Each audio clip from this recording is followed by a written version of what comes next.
지금이 은혜 받을 만한 때요. 이와 같은 제목으로 은혜를 나누고자 합니다. 우리는 다 같이 하나님을 믿고 예수님 안에 들어와서 은혜를 받은 사람들인 것입니다.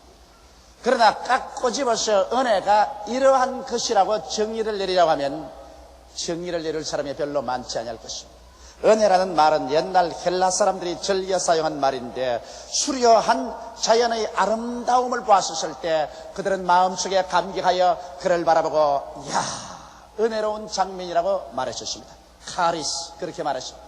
산은 높고 그리고 아름다운 경치, 푸른 자연, 넘실거려 흘러내려가는 강물, 이러한 것이 그들에게는 다 은혜롭게 보인 것입니다. 그 다음 이와 같은 사상이 점점 발전해서 덕성스럽고 모범적이며 칭찬받을 만한 훌륭한 사회적인 행동을 보게 될 때, 야, 그거 참 은혜롭다, 그거 참 훌륭하다, 그렇게 말했었습니다. 그와 함께 은혜란 말은 아무런 대가를 바라지 않고 베푸는 도움을 말합니다. 전적으로 도움을 베푸는 사람의 호의에 의해서 아무런 대가 같은 것 기대하지 않고 그대로 베풀어 줄 때 이것을 은혜라고 말하는 것입니다. 오늘 저는 이 은혜와 율법이 어떻게 우리 생활에 작용하는가, 그 점에 관해서 여러분과 함께 은혜를 나누고자 합니다. 첫째로, 율법은 어떠한 것일까요? 여러분, 율법은 우리의 조상 아담이 하나님을 반역하고 죄를 짓고 부패해서 나와버리고 난 다음에 하나님께서 인간이 얼마나 연약하고 죄스러운 것을 알게 하기 위해서 모세를 통하여 시내산에서 준 것이 율법입니다. 가장 좁은 의미에서 율법은 십계명이고, 좀 더 넓은 의미에서 율법은 모세 오경이고, 또 저 큰 의미에서 율법은 구약 성경을 율법이라고 말합니다. 그러나 우리가 보통으로 율법이라고 말할 때는 십계명을 말하는 것입니다. 내 앞에 다른 신을 두지 마라, 우상을 만들지 말라, 하나님의 이름을 망령되이 부르지 말라, 안식일을 거룩히 지키라, 내 부모를 공경하라, 살인하지 말라, 간음하지 말라, 도적질하지 말라, 내 이웃을 거짓 증거하지 마라, 내 이웃을 탐하지 말라는 이와 같은 십계명을 통해서 여러분과 내가 얼마나 부패하고 가증스러우며 죄악된 것을 하나님께서 드러내려고 하신 것입니다. 그렇기 때문에 율법은 우리의 약점을 파헤쳐내고 우리의 죄를 드러내서 죄인으로서 정죄하기 위해서 주어진 것이요, 율법은 여러분과 나를 용서해주고 구원해주기 위해서 준 것이 아닌 것입니다. 이러므로 어떠한 사람도 하나님의 율법 앞에 서서 이롭다함을 얻은 육체가 없습니다. 모든 사람들은 율법 앞에서 모두 다 죄인으로 낙인 찍히고 정죄되고 마는 것입니다. 이러기 때문에 여러분, 율법은 온 세상으로 다 죄악 가운데 가두어 놓고 심판을 받게 만드는 것이 바로 율법인 것입니다. 이러므로 율법 앞에 인간의 연약함이 드러나지 아니할 사람이 없습니다. 율법 앞에 죄인이 안 될 사람이 한 사람도 없는 것입니다. 성경은 말씀하기를 모든 사람이 죄를 범하였으니 하나님의 영광에 이르지 못한다고 말했었으며, 또한 성경은 말씀하기를 죄를 지은 영혼은 죽으리라고 말한 것입니다. 그러므로 율법은 우리를 하나님 앞에서 쫓아내고 우리를 죽이기 위해서 주신 것입니다. 그런데 오늘날 세상의 사람들이 살면서 이러한 율법을 가지고서 인간 생활을 하려고 하는 사람이 대단히 많습니다. 여러분, 율법과 인간관계를 우리가 살펴보면 우리 마음속에 몸서리칠 점이 많습니다. 오늘날 많은 부모가 자식을 대할 때 율법의 자를 가지고 대하는 때가 많습니다. 아직 어린 자식은 완성한 인간이 못 되고 성장하는 과정에 있기 때문에 그들의 사고나 행동이나 말에 결점이 많고 약점이 많습니다. 그러나 부모는 이 어린아이들이 어른과 같이 생각하고 말하고 행동하기를 원해서 어른이란 율법적 자를 가지고서 어린애를 재할 때가 많습니다. 그래서 항상 자식들의 결점을 드러내고 약점을 파헤치고 정지하고 꾸짖고 늘 너는 못났다, 너 같은 놈은 희망이 없다, 탄식스럽다, 너 같은 것을 위해서 고생한 보람이 없다, 이렇게 말하면 율법으로 말미암아 자기의 약점이 자꾸 드러나고 정죄를 받으면 그만 기가 죽었고 절망해버렸어. 어린 자녀들이 스스로 파탄에 이르든지 그렇지 않으면 집을 뛰쳐나가버리고 마는 것입니다. 물론 법은 필요하지만은, 그러나 은혜와 사랑으로 감싸주지 아니하면 불완전한 어린 자녀들이 견뎌낼 수가 없는 것입니다. 더 나아가서 여러분, 오늘날 수많은 가정들이 파괴되어 가고 있는 것입니다. 제가 이번 미국에 여행할 때도 두 부인이 내게 울면서 와서 가정의 파괴에 관해서 이야기해 주었습니다.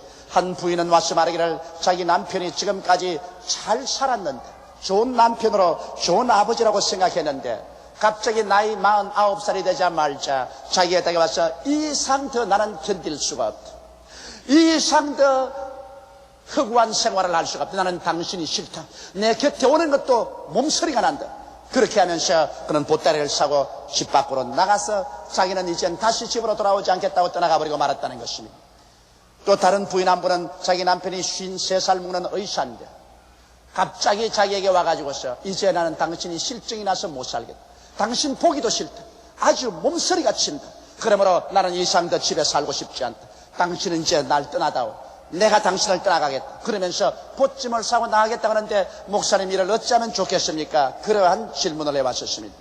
여러분, 그러한 사람들이 40대 50대가 되어서 갑자기 인격이 파탄이라고 가정이 파괴되는 것은 순간적으로 일어난 것이 아닙니다. 옛날부터 조금씩 쌓여온 실망과 절망이 나중에 나이가 40대 50대가 되고 이제 황혼이 다가오며 급작스럽게 다리가 무너져서 인격 파탄에 이르고 마는 것입니다. 왜 이렇게 부부간의 애정이 파탄이랄까요? 그것은 그 무엇보다도 율법적인 관계 때문에 그렇게 되는 것입니다.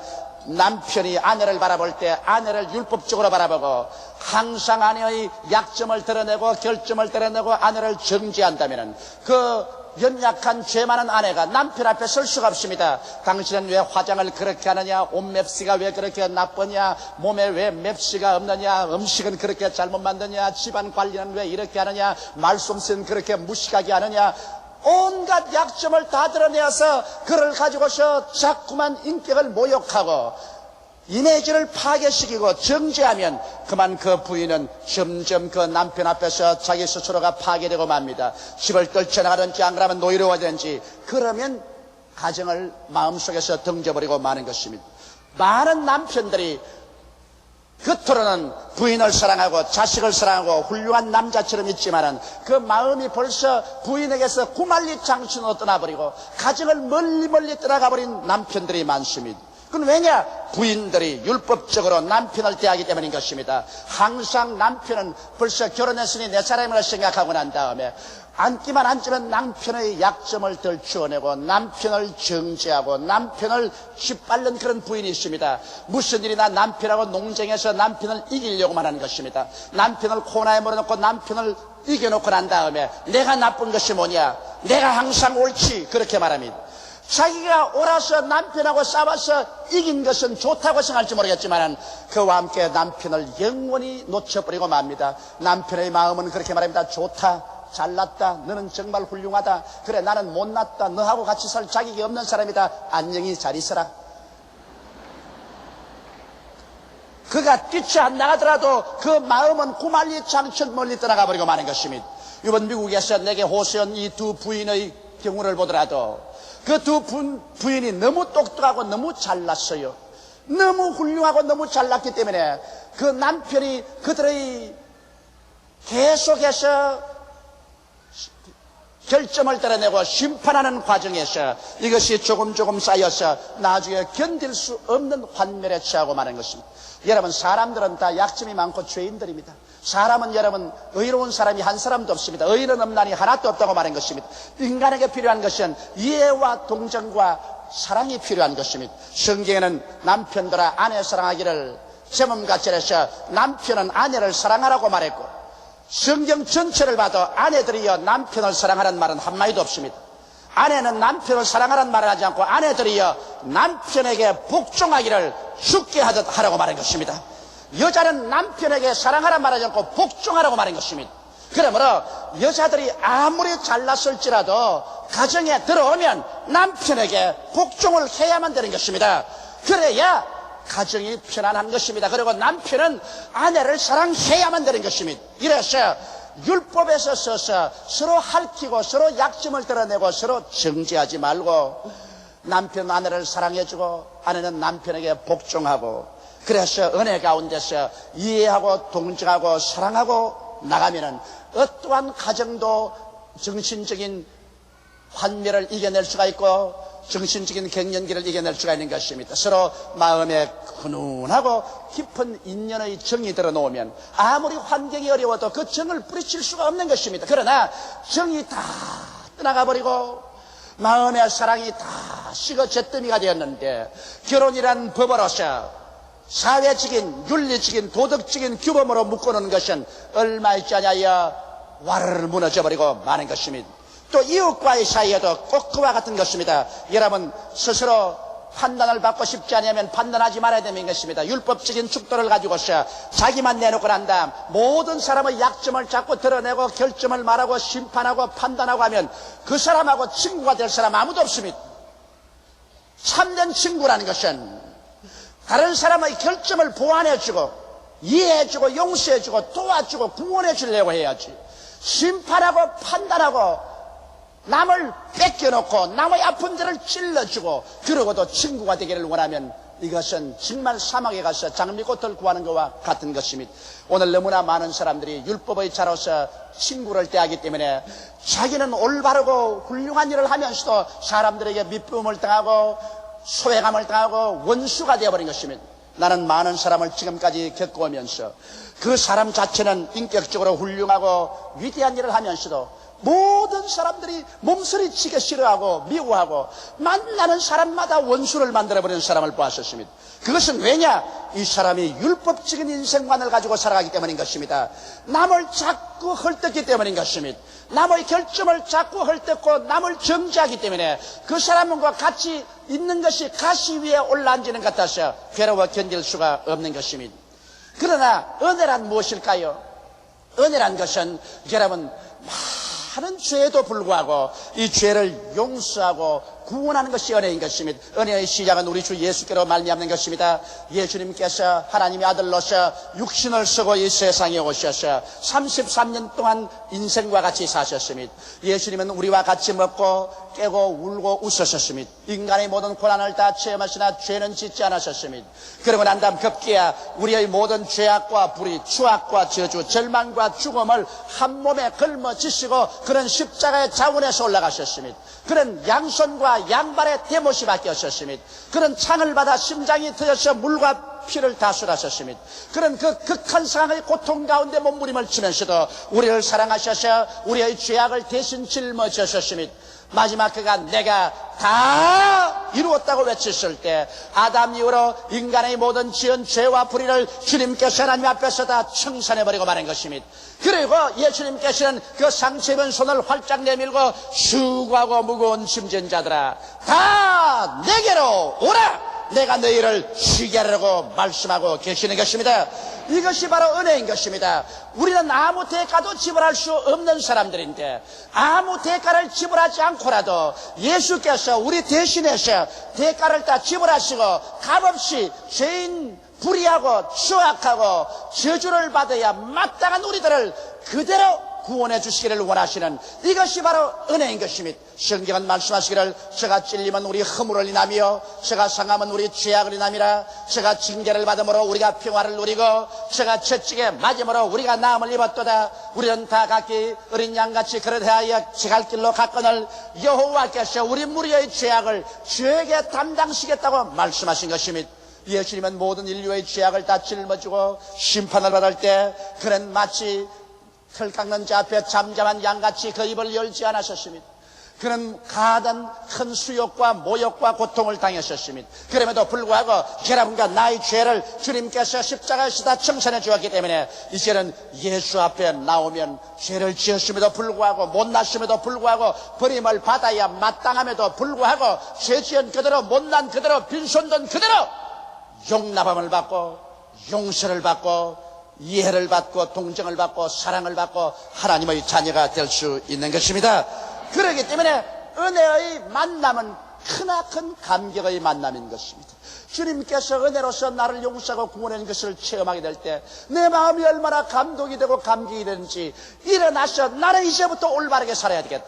은혜에 보답하는 삶을 살아야겠다는 결심이 생기는 것입니다. 오늘날 죄인들을 수없이 많이 잡아서 감옥에 넣습니다. 감옥에 넣었을 동안에 그가 회개하느냐? 회개하지 않습니다. 더 약삭빠른 죄인이 되는 공부를 합니다. 그래서 전과 1범에서 전과 2범, 3범, 4범, 5범, 6범씩 되는 것은 감옥에 들어가서 그가 변화를 받지 않습니다. 율법은 죄인을 잡아서 감옥에 넣으셔서 율법은 사람을 변화시키지 못합니다. 그러나 십자가에서 힘없이 못 박혀 늘어져 있는 그 예수 그리스도의 은혜에 부딪히게 되고 그 은혜와 만나게 되면 그 은혜로 말미암아 우리들은 변화를 받습니다. 죄가 용서 안 받고 마음에 그리스도의 은혜로 말미암아 중생을 하게 되고 마음에 성령이 임하시고 새 사람으로 변화될 수 있는 것입니다. 그렇기 때문에 성경은 말씀하기를 누구든지 그리스도 안에 있으면 새로운 피조물이라 이전 것은 지나가시니 보라 새 것이 되었다고 말씀하고 있는 것입니다. 이러므로 사랑하시는 성도 여러분, 율법은 우리의 약점과 우리의 죄악을 들추어내어 정죄하지만 은혜는 많은 죄에도 불구하고 이를 용서하고 씻어주고 이해하고 동정하고 품어주어서 우리를 구원해 주는 것이 바로 은혜의 역사인 것입니다. 그러므로 은혜를 받으면 여러분과 나의 인생이 변화되기 시작하는 것입니다.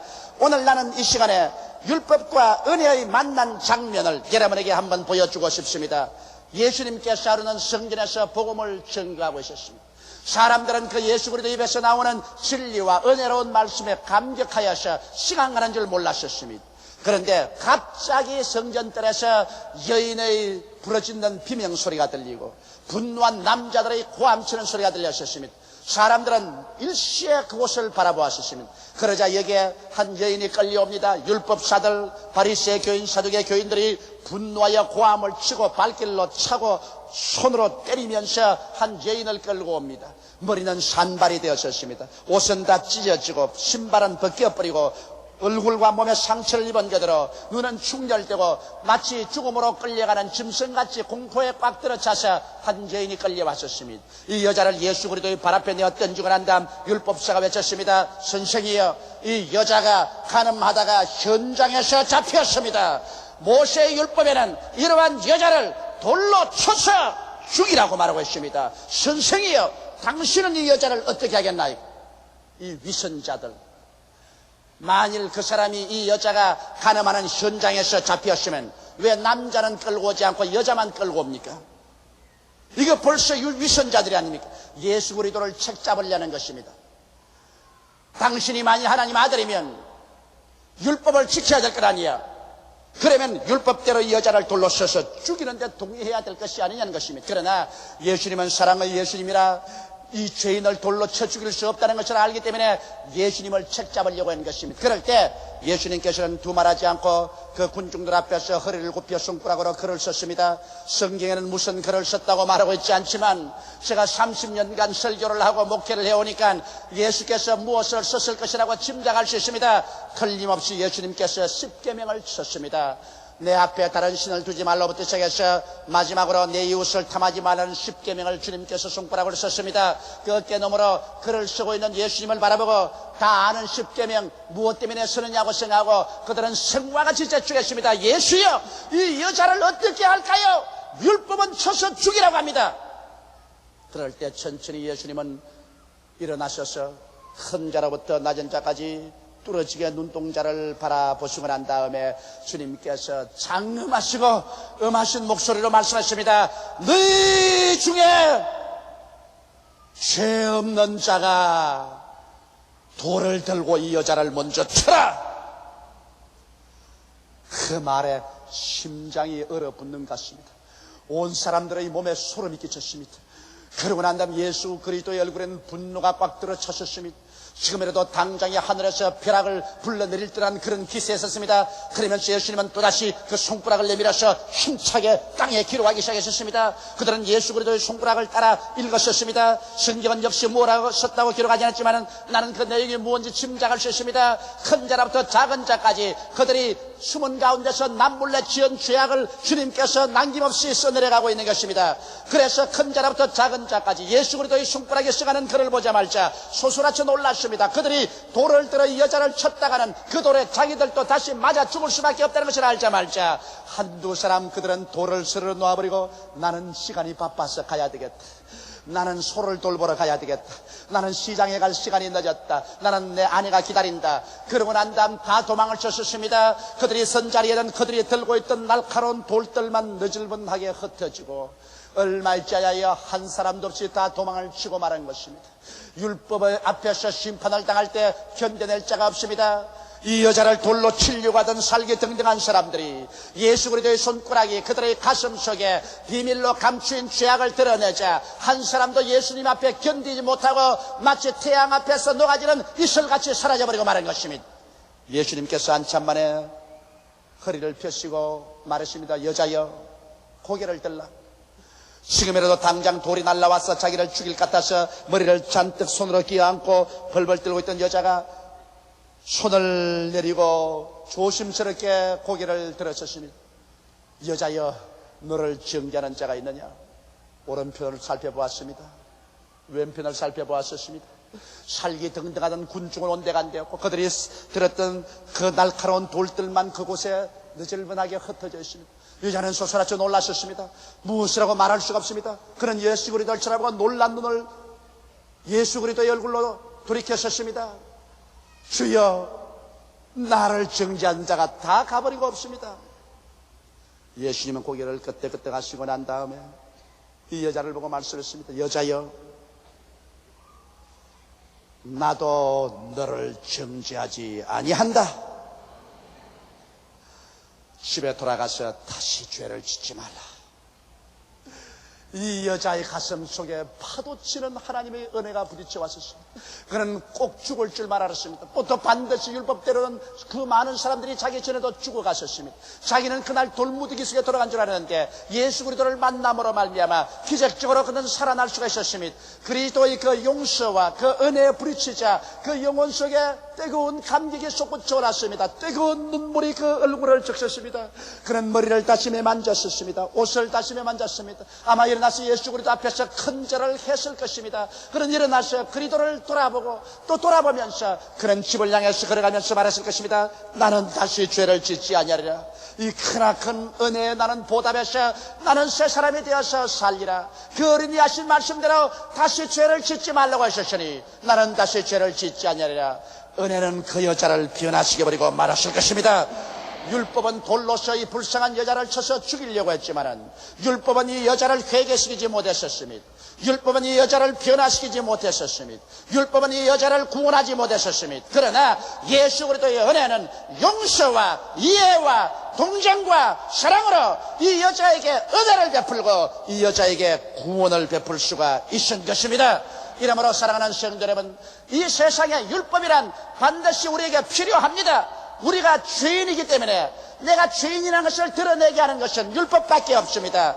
그 우리 필요한 것은 우리 얼굴에 무엇이 묻었는가, 우리 몸에 지장이 잘못됐는가 알아보기 위해서 그 우리 필요하지만은 그 우리를 씻어주지는 않습니다. 씻어주는 것은 바로 물이 우리를 씻어주는 것입니다. 이러므로 우리가 이 세상에서 율법을 가지고서 거울처럼 들여다보기는 하지만은 그러나 율법으로서 사람을 판단해서는 안 됩니다. 우리는 예수 그리스도의 십자가의 보배로운 물로서 우리는 씻어줘야만 하는 것입니다.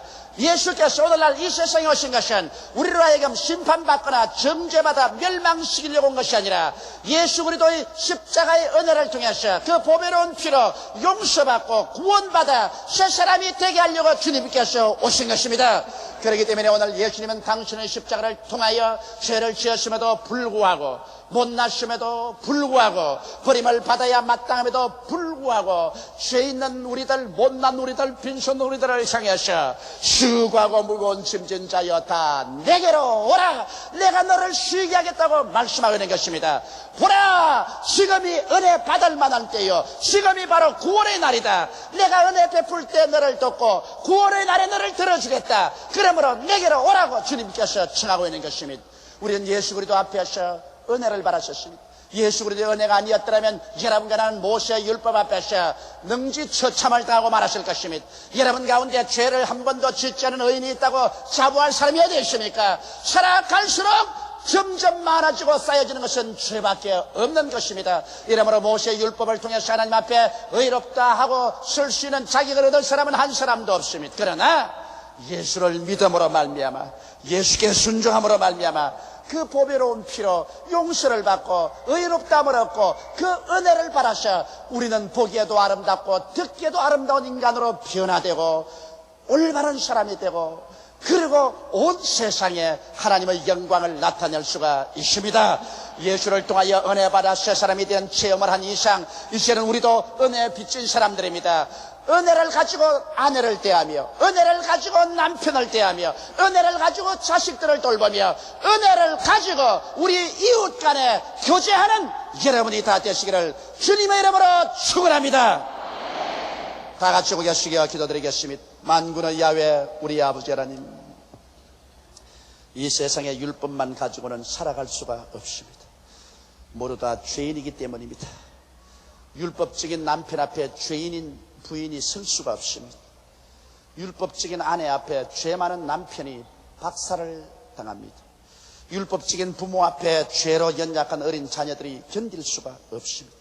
율법적인 친구 앞에 죄 많은 친구들이 얼씬할 수가 없고 모두 다 상처를 입고 원한을 사고 돌아갈 수밖에 없습니다. 아버지, 율법은 필요하지만은 그러나 사랑으로서 감싸주지 아니하면 율법 자체는 처참한 파괴를 할 수밖에 없습니다. 내 아버지 예수 그리스도께서 율법의 상처 입은 우리들을 사랑으로 어루만져 주시고 은혜로서 용서하시고 씻으심을 감사하옵나이다. 예수님의 은혜를 받고 우리가 변화를 받고 새 사람이 되었은즉 이제는 주님이 쓰여 더욱 그 은혜 가운데서 우리가 하나님께 가까이 들어가서 살게 도와주시옵시고, 성령 충만해서 살게 도와주시옵시고, 하나님을 기쁘시게 하면서 살게 도와주시옵시고, 우리도 은혜에 빚진 자로서 은혜를 가지고 자식들을 대하며 부부간에 대하며 이웃을 대하고 변화시키는 우리들이 되게 도와주시옵소서. 예수님 이름 받들어 기도드리옵나이다. 아멘.